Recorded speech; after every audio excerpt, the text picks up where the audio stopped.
Яңа 2015 елның 4 гыйнвар көнендә районыбызның Искежери авылында гаилә йорты ачылды. Әлеге гаиләнең хуҗабикәсе Мәликә ханым Гыйлметдинова биредә ДЦП диагнозлы даун, аутист, күрмәүче һәм ата-анасыннан мәхрүм булган балалар яши.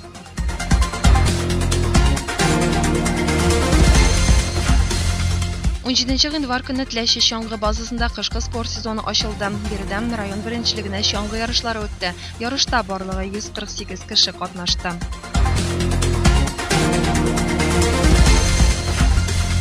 19 гыйнвар көнне православие динен тотучылар су коендылар. Сәбәбе изге бәйрәмнәрнең берсе булган крещениены билгеләп үтү. Шармыш авыл янәшәсендәге Бәке суын Теләче һәм Шармыш авыллары ширкәве Иерия Артемий атакка изгеләндерде. Су коену юласын тамаша кылырга Теләче, Още, Комаровка авылларында яшәүче христиан динен тотучы райондашларыбыз килгән иде.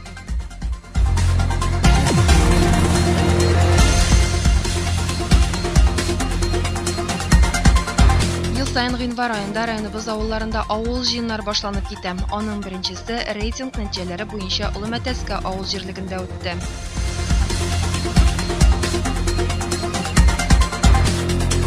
2015 ел тарихка Россиядә әдәбият елы буларак кереп калды. 20 гыйнвар көнне район үзәк китапханәсендә якташ галимнәребез Яхья Абдуллин, Рауил Үтәбай Кәрими, язучы һәм тәнкыйтьче Мәүлид Максуди, халык язучысы Фатих Хөсни иҗатларына багышланган тамырлары шушында бәрәкәтле туфракта дип исемләнгән әдәби уку булып узды.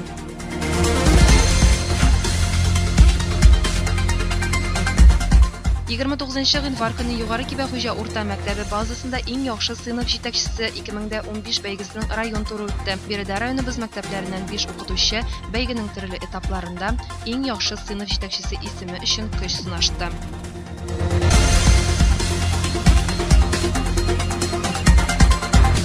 8 февраль көнне район халкы янә чаңгыга басты. Татарстан чаңгы юллары ярышында 223 кеше катнашты.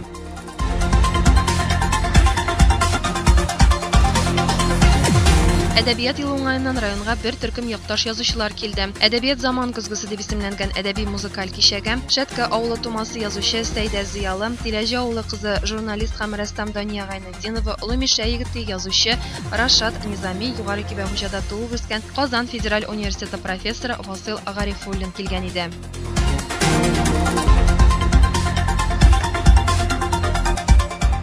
15 февраль көнне Әфганстаннан Совет гаскәрләре чыгарылуга 26 ел тулды. Шул уңайдан район үзәгендә урнашкан һәйкәл янында әфганчылар җыелды. Бу сугыш безнең халык өчен 15 меңгә якын кургаш табут, 50 мең яралы, 312 хәбәрсез югалган солдат рәвешендә әйләнеп кайтты.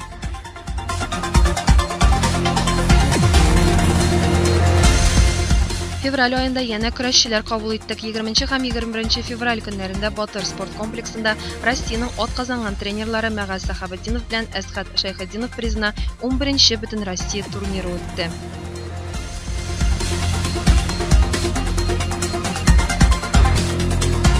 Февраль көнне район мәдәният йортында муниципаль район советының 37-нче киңәйтелгән утырышы үтте. Биредә Татарстан премьер-министры урынбасары, авыл хуҗалыгы һәм азык-төлек министры Марат Әхмәтов катнашты. Авыл хуҗалыгы министры, шулай ук Югары Мәтәскә авылында урнашкан Рахих Сәләхиев, Олы Мәтәскә авылында дәүләт ярдәме белән төзелгән Әхтәм Кәримуллин белән Гөлшат Садыйковларның терелек торакларында булды.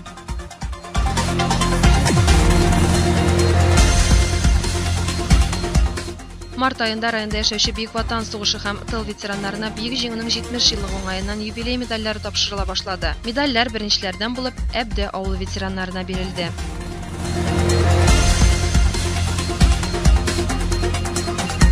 Без көрәшле халык, ел саен районыбызда традицион көрәш ярышлары үтә. Олы Мәтәскә урта мәктәбе базасында Әфган сугышында һәлак булган якташыбыз Миннегали Нугманов призына көрәш бәйгесе быел 28 февраль көнне үтте.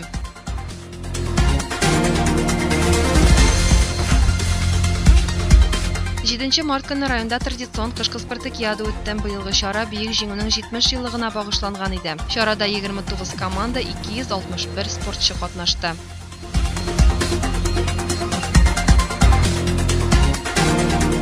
10 март көнне районга эш сәфәре белән Татарстан Республикасы Эчке эшләр министрлыгының ЮХИДИ идарәсе башлыгы полиция полковнигы Рифкат Миннеханов килде. Ул район халкын гына кабул итеп калмыйча, Аленушка балалар бакчасына йөрүче сабыйлар белән дә очрашты.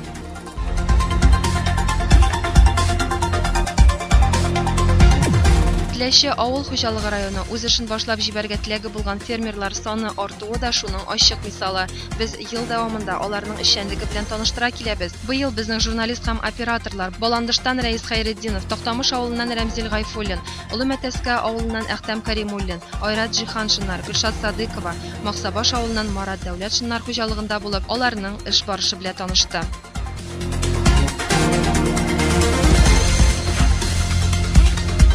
Район үзәге Теләчедә борынгы чиркәүне төзекләндерү эшләре бара. Яз аенда чиркәү күз явын алырдай кыйммәтле калайдан эшләнгән 2 гөмбәзле булды. Чебоксар осталар ясап монтажлаган гөмбәзне урнаштыру тантаналы шартларда узды.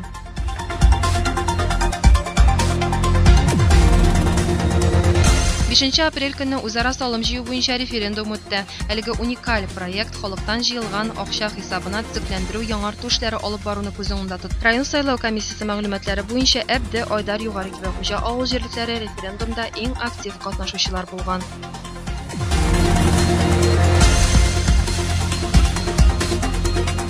Батыр спорт комплексында 4 апрель көнне өлкән буын кешеләре өчен 3нче буын дип исемләнгән зур спорт бәйрәме үтте. Ярышта 13 команда, 100дән артык спортчы катнашып, өлкәннәребез спортның аркан тарту, гер күтәрү, баскетбол, өстәл теннисы кебек төрләрендә көч сынашты.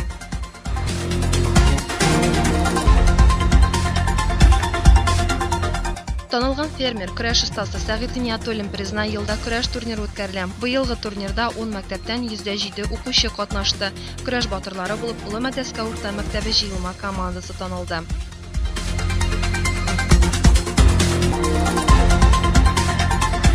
Апрель азагында районыбызда зур кунаклар булып китте. Алар Төркмәнстаннан килгән дин кардәшләребез, делегация җитәкчесе, Төркмәнстан мәҗлесе рәисе урынбасары Гөрбәнгөл Бәйрәмова һәм мәҗлес әгъзалары Әхмәт Шарыев, Җәрегөл Халбаева, Язмурат Какагилдиев һәм Рәсүл Хаҗаевлар. Район башлыгы Илдус Зарипов озатуында кунаклар Теләченең төрле урыннарында булып район белән танышты.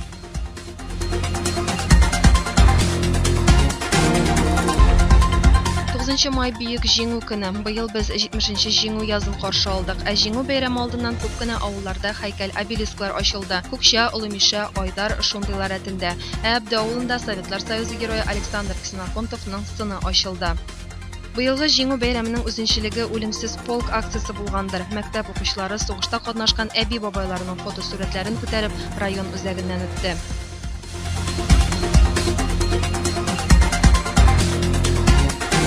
Яз, җәй фасыллары якынлашу белән халкыбыз Сабан туй рухы белән яши башлый. Быелгы 1нче Сабан туйны Әстерхан өлкәсендә яшәүче милләттәшләребез үткәрде. Инде 4нче ел рәттән әстерханлыларга безнең район үзешчәннәре бәйрәм рухы бүләк итә. Быелның 17нче маенда да Әстерханда яшәүче милләттәшләребез Нариман районының иске күчергән авыл җирлегендә узган өлкә Сабан туенда яшь талантларыбызның җыр биюләрен карап сокланды.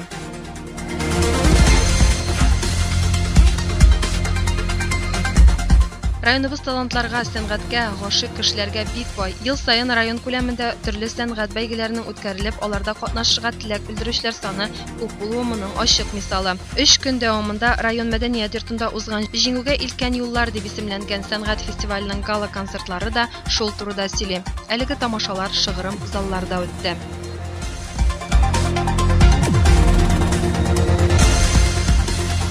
Май аеның ямьле бер көнендә барлык мәктәпләрдә дә чыгарылыш сыйныф укучылары өчен соңгы кыңгырау яңгырады. Быел 11нче сыйныфны 125, 9нчы сыйныфны 176 укучы тәмамлады.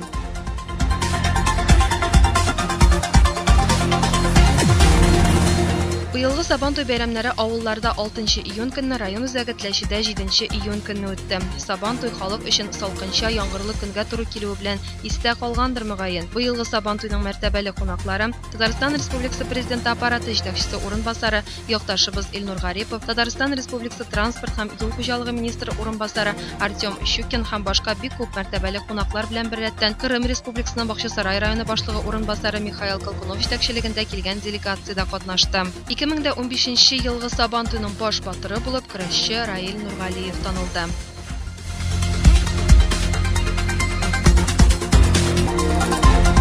Теләче җылылык челтәре муниципаль унитар оешмасы да быелгы елны яңа бинада үткәрде. Райондагы чагыштырмача яшь коллективларның берсе булган оешманы өй туе белән котларга муниципаль район башлыгы Илдус Зарипов та килде.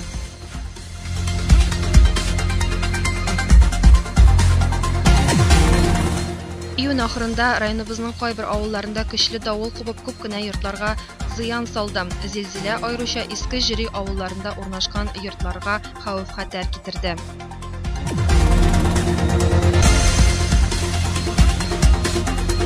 Инде берничә ел рәттән районда балалар сабантуе үтә. Баландыш авылында үтүче бәйрәмне сабыйларга бер туган эшмәкәр Рөстәм һәм Самат Мөхәммәтшиннар бүләк итә. Быел да бәйрәм төрле кызыклы ярышлар, уен, конкурслар белән үрелеп барды.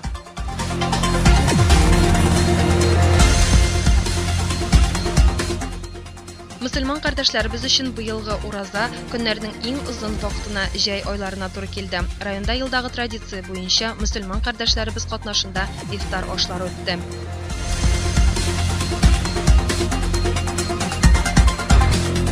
8 июль гаилә, мәхәббәт һәм тугрылык көне иде. Шул уңайдан район үзәгетләшедә тантаналы чара үтте. Кичен ял паркында үткән чарада Баландыш авылыннан 5 бала үстергән Дания һәм Илгиз Галимовларга мәхәббәт һәм тугрылык медале тапшырылды.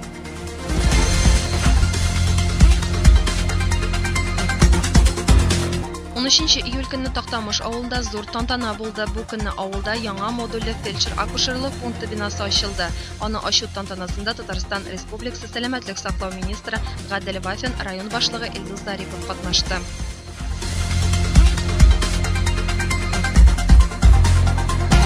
21 июль көнне Тәмтә авылында Казанский сабантуй үтте. Бу бәйрәмне чын мәгънәсендә халык бәйрәме дияргә мөмкин. Ул елдан-ел камилләшә, байый, зурая. Быелгы бәйрәмнең мәртәбәле кунагы буларак район башлыгы Илдус Зарипов белән бергә Мамадыш районы башлыгы Анатолий Егоров та килгән иде.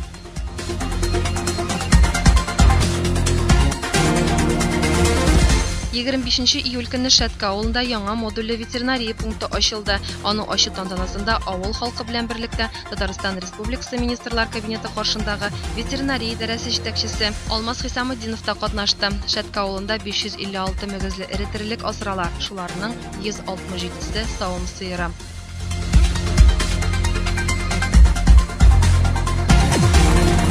1 август көнне Казан шәһәренең Мирный бистәсендә Сабантуй бәйрәме булып үтте.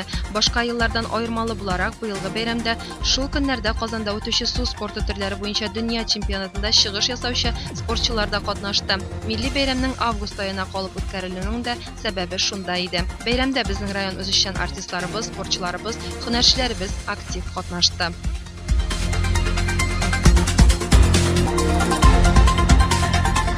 8 август физкультурачылар көнен билгеләп үттек. Шул уңайдан район ял паркында спорт бәйрәме узды.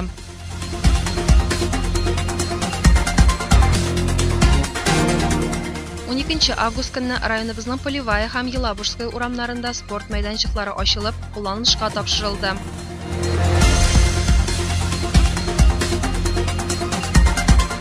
19 августта район активы һәм җитәкчеләр янә Шәтка авылына җыелды. Сәбәбе биредә 50 урынга исәпләнгән яңа балалар бакчасы ачылу. Тантанада Татарстан Республикасы фән һәм мәгариф министры Энгель Фәттахов, Татарстан Республикасы Дәүләт Советы депутатлары Камил Садретдинов, Разия Садыкова, район башлыгы Илдус Зарипов катнашты.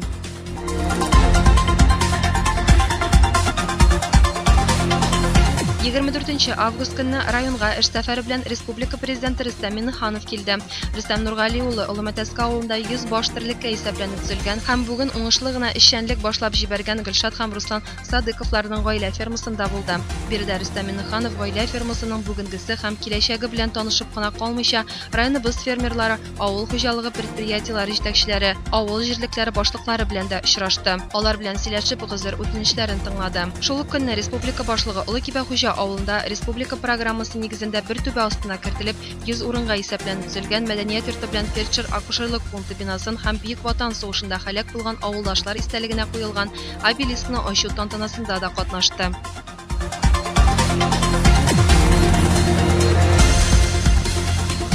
29 август көнне Теләче урта мәктәбе янәшәсендә парк һәм скверлар елы уңаеннан төзелгән паркны ачу тантанасы булды. Аны ачу тантанасында муниципаль район башлыгы Илдус Зарипов, Россия Федерациясе Дәүләт Думасы депутаты Илдар Гыйлметдинов, Татарстан Дәүләт Советы депутаты Разия Садыкова катнашты. Яңадан төзелгән яшел зонаның гомуми мәйданы 2027 квадрат метрны тәшкил итә.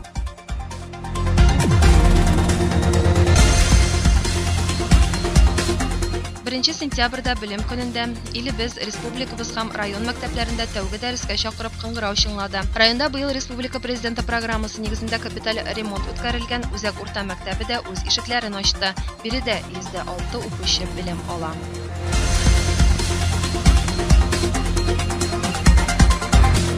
Быелгы ел районга тагын бер танылган шәхеснең безнең җирләргә аяк басу белән истә калачак. Бездә кунакта Совет чорының атаклы хоккейчыларының берсе капкачы Третьяк Владислав Александрович булып китте. Ул Батыр спорт комплексында спортчы балалар һәм районыбыз хезмәтчәннәре белән очрашты.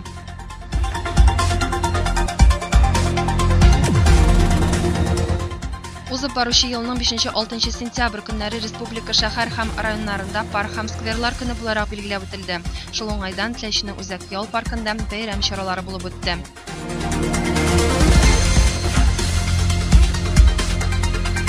13 сентябрьдә республикада мөһим сәяси вакыйга булды. Без Татарстан Республикасы президентын һәм җирле органнарга вәкаләтле вәкилләр сайладык. Сайлаулар районда 28 сайлау участогында 106 округта узды. 5 сайлау участогында сайлаулар электрон форматта узды. Алар Алан, Максабаш, Айдар, Үрөмшелмә, Кече Кибәхуҗа сайлау участоклары.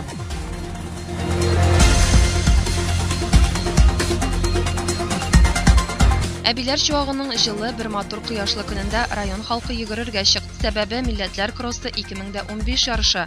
Ярыш менә инде берничә ел рәттән Теләченең Үзәк урамында халык күз алдында уза.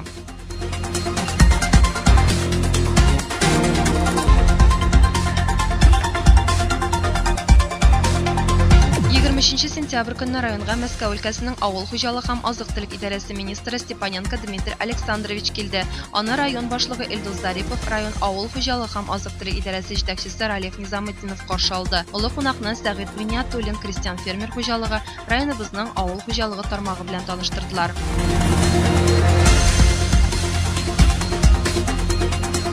27 сентябрь көнне районның Ихлас мәчете каршында гышыр садакасы җыю оештырылды. Гышыр ислам динен тотучы кешенең җыеп алган уңышының 10ннан 1 өлешен садака итеп бирүе.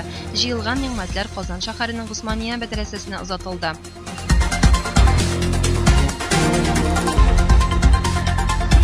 1 октябрь халыкара өлкәннәр көне шул уңайдан елдагыча район мәдәният йортында бәйрәм тантанасы узды.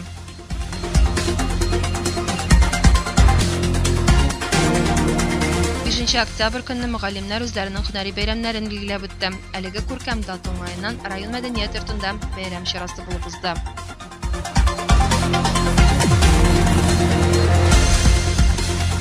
11 октябрь авыл хуҗалыгы һәм эшкәртү сәнәгате хезмәткәрләре көне. Шул уңайдан агросәнәгать тармагында эшләүче иң алдынгы авыл хуҗалыгы һәм эшкәртү сәнәгате хезмәткәрләре район мәдәният йортында оештырылган тантаналы чарага җыелды.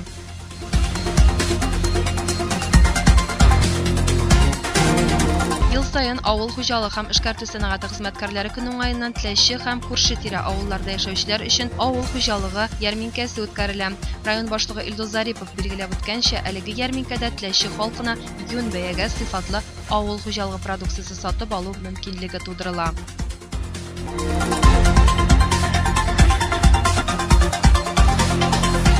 Быелгы ел Олы Саурыш авылы халкы күңелендә дә озак сакланыр. 2015 елда биредә күптән көтелгән зур вакыйга булды. Юлсызлыктан интеккән Олы Саурыш авылы халкы юллы булу бәхетенә тиенде. 1 километр 900 метр юлны тантаналы шартларда ачарга Татарстан Республикасының транспорт һәм юл хуҗалыгы министры Ленар Стафин, президент аппараты җитәкчесе урынбасары Илнур Гарипов килде.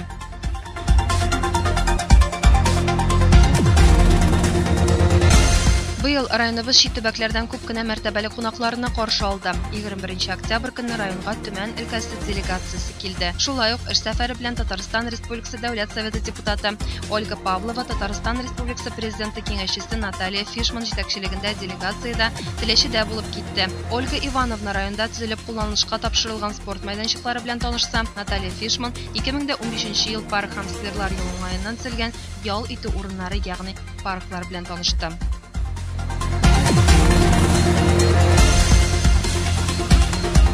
Юбилейлары уңаеннан өлкән буын кешеләрен өйләренә барып котлау район җитәкчелеге тарафыннан күркәм гадәткә әйләнде. Өлкәннәребез дә аларны зур куаныч хисе белән каршы ала. Юбилейлар арасында быел 95 яшен тутыручы Екатериновка авылында яшәүче Бөек Ватан сугышы ветераны Борис Сикарин һәм Кече Кибәхуҗа авылында гомер итүче 105 яшен тутырган Разия Бибикшәнтәева да бар иде.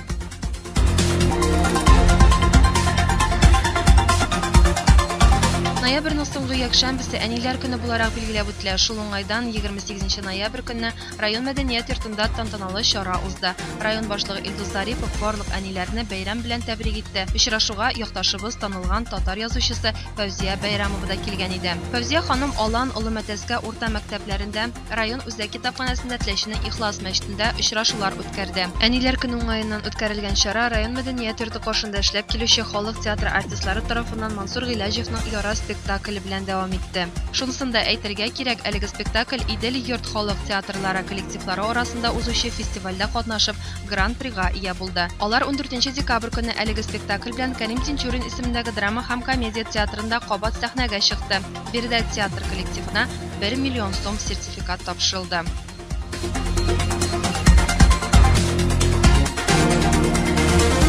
5 декабрь халыкара инвалидлар көне. Шул уңайдан район мәдәният йортында көчле рухлылар дип исемләнгән чара узды.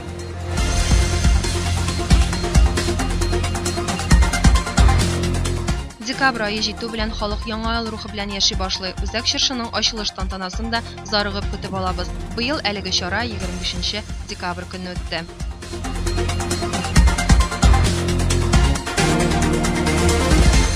Район сәхнәсендә бүген традицион яңа ел тамашасы Бал маскарад гөрли.